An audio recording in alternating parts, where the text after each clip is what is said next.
এখানে দেখুন ফটোশপের মাধ্যমে আমি কিভাবে একটি কলমের লেখাকে সুন্দর করে আমি রিমুভ করে নিচ্ছি।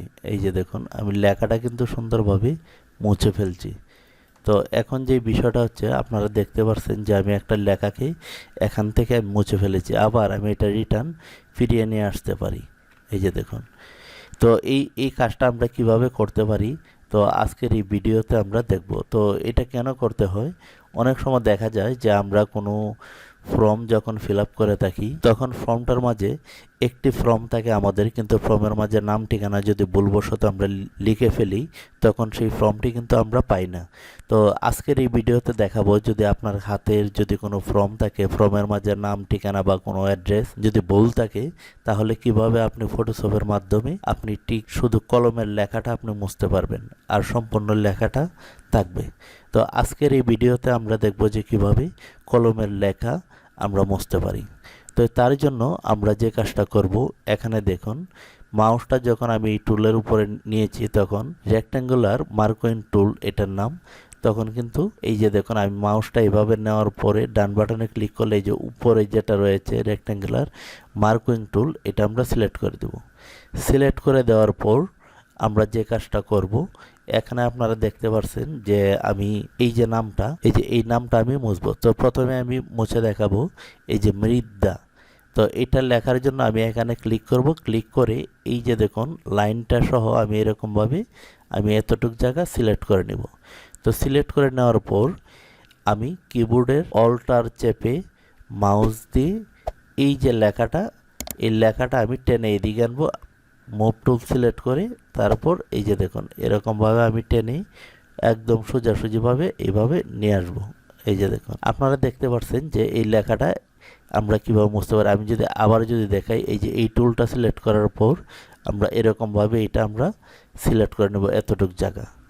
নেওয়ার পর এই যে মুভ টুলে ক্লিক করব, তারপরে কিবোর্ডের অল্টার চেপে আলতোভাবে এরকমভাবে টেনে আমরা এই লেখাটার উপরে আমরা নিয়ে আসব। তারপর আমি যদি এই যে এইটাও যদি আমি মুছতে চাই, এই যে শামীম, এটাও আমি মুছতে পারবো। তো তার জন্য আবার এখানে ক্লিক করব, ক্লিক করার পর আমরা এই জায়গাটা এখান থেকে আমরা এটা সিলেক্ট করে নেব। তো সিলেক্ট করার পর এই যে উপরে যে মুভ টুল রয়েছে, মুভ টুলে ক্লিক করব, তারপর কিবোর্ডের অল্টার চেপে সোজাসুজি এরকমভাবে টেনে আমরা নিয়ে আসব। আনার পর এই যে লাইনটা, এই লাইনটা সোজাসুজি এই যে মাউসটা এরকমভাবে বসিয়ে দেব। তারপর দেখুন এখানে কিন্তু এই যে উপরে কিন্তু একটু রয়েছে, তো আমি কন্ট্রোল ডি চেপে এরকমভাবে আমি নিয়ে আসবো। তো এই যে উপরে যে এটা রয়েছে, এই যে ঋষিকারের যে মাথাটা রয়েছে, এটাও কিন্তু আমরা এরকমভাবে নিতে পারি। তো এটা আমি নেব উপর থেকে এরকমভাবে টেনে, তারপর এই যে মুভ টুলে সিলেক্ট করে কিবোর্ডের অল্টার চেপে এটা টেনে এনে এই যে এটা আমরা উপরে বসিয়ে দেব। এই যে দেখুন মুছে গিয়েছে। তো এখন বিষয়টা হচ্ছে যে লাইনটা কিন্তু একটু বাঁকা তেরা রয়েছে, তো এটা কিভাবে সোজা করবেন।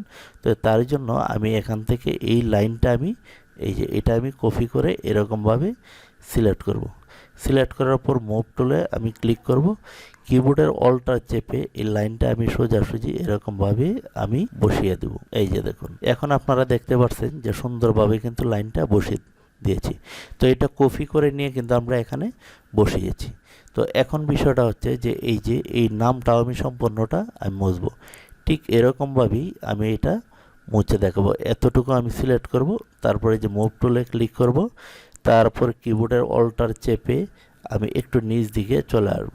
আসার পর এরকমভাবে এই যে লেখাটার উপরে আমরা বসিয়ে দেব। এই যে দেখুন এরকমভাবে আমরা বসিয়ে দেব। তো বসিয়ে দেওয়ার পর দেখুন উপরের লেখাটাও কিন্তু মুছে গিয়েছে। তো কন্ট্রোল টি চেপে এটা আমরা একটু ছোটো করে দেব। এই যে দেখুন আমরা ছোটো করে দিয়েছি। তারপর আমরা এটা একটু নিচ দিকে এরকমভাবে নিয়ে আসব।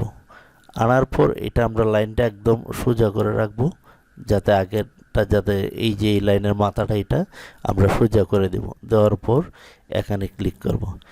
এখন আমরা যদি দেখি, আপনারা এখানে দেখতে পাচ্ছেন যে আমি সম্পূর্ণ কলমের লেখাগুলো কিন্তু আমি একদম মুছে দিয়েছি।